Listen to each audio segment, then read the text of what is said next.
Cosatu has slammed the ANC for not taking action against Ace Magashule. The ANC's Secretary General is facing fraud and corruption charges. Cosatu says the government party should decisively deal with Magashule and set an example for the country. The Union Federation says no one is above the law. It has briefed the media in Johannesburg. No one is above the law, and including no one is above the resolutions of the African National Congress. That's why we call on the leadership of the ANC to be decisive in implementing the decisions of the ANC, the conference resolutions. It can't be correct that there's a resolution that seeks legal interpretation and other resolutions, they must just be drawn from the conference papers and be implemented just like that.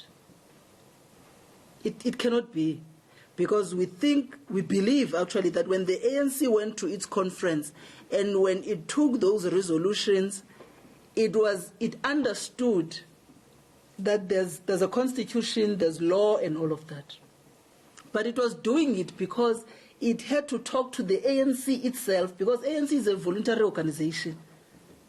So no one is forced, coerced to come and be a member of the ANC. You can come in, you can go.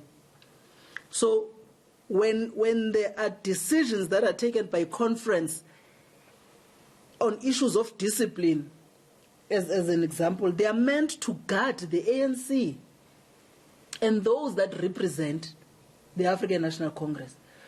Staying with the story, Cosatu Deputy President Mike Shinganga joins us for more. Thank you very much for taking the time to speak to us. I want to start off with the issue of Ace Magashule. Cosatu President Zingiswa Losi, very firm words from her there, saying that there needs to be decisive action on the matter. Cosatu is a tripartite alliance partner. Some of your top leadership sits on the NEC of the ANC. How can you use that fact to your advantage to make sure that Ace Magashule is dealt with decisively in the way that Zingiswa Losi has indicated Cosatu believes should be the case? No, thank you very much, and good evening to your viewers. We must indicate that this was not a matter that was necessarily directed at the SG of the ANC.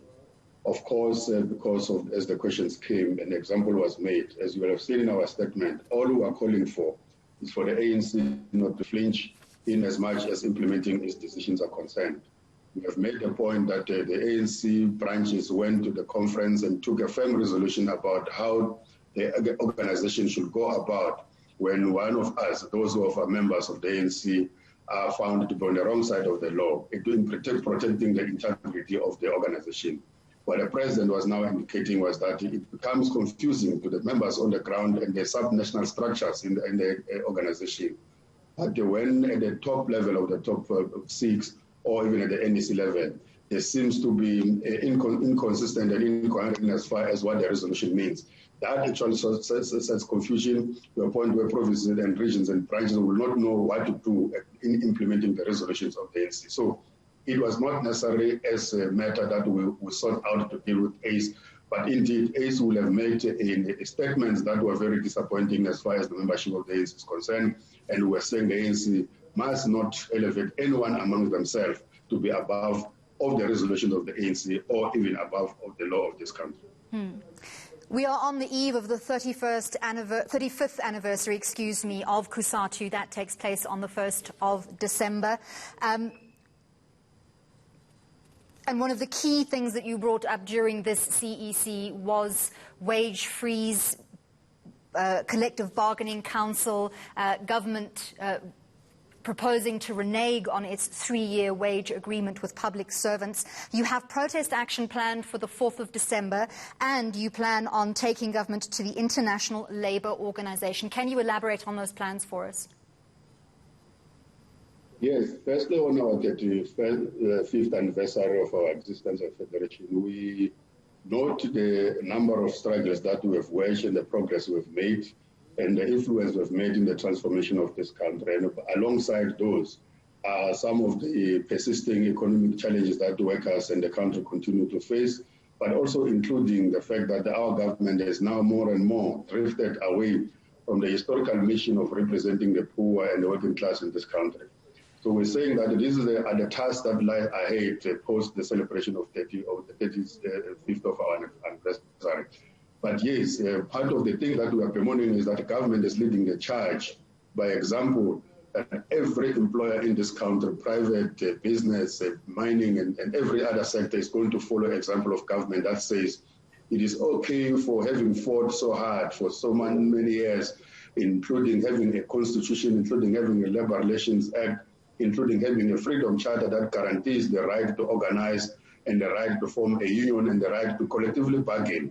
You have a government taking collective bargaining to court and teaching everyone that it is okay in this dispensation to renege.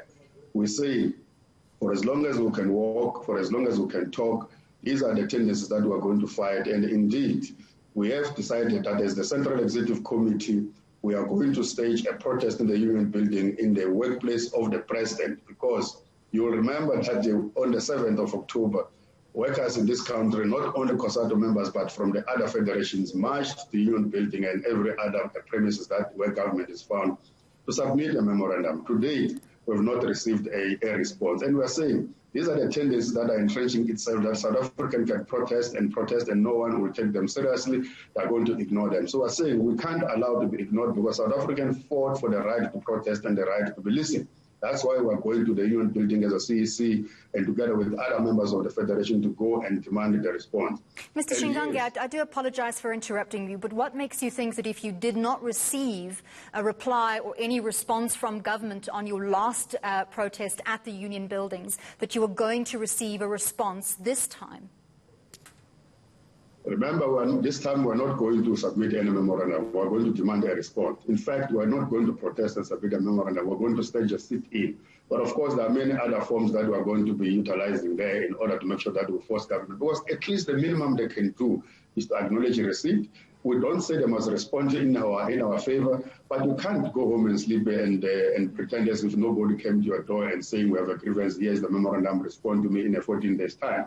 We can't have a government that operates like that, treats South Africans like that. Least of all, not the workers who are the ones who are keeping this economy alive in this country. So we're going to make sure that we stage a sit-in until we make sure that we get our responses. Otherwise, there will be no Christmas in that building. We were talking about the International Labour Organization. We are saying South Africa is a member state of the ILO.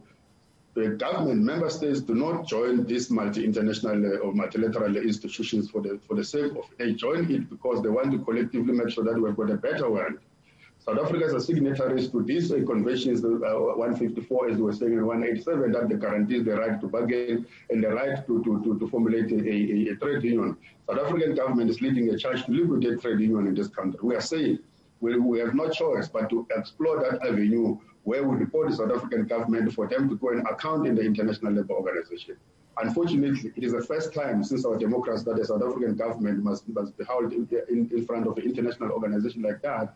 The last time it happened, it was during apartheid. But indeed, we do think that we are entering a trajectory where if we do not stand up and at least fight for ourselves, we are going to descend to the same, even if not worse, situations where we were during the oppressive government. Mr. Shingange, before I let you go, do you feel disrespected by your alliance partner? Not necessarily as an alliance partner, but as workers in South Africa who feel disrespected. Yes, that's a fact. Right. Thank you very much for taking the time to speak to us. That was Mike Shingange, Deputy President of Cosatu.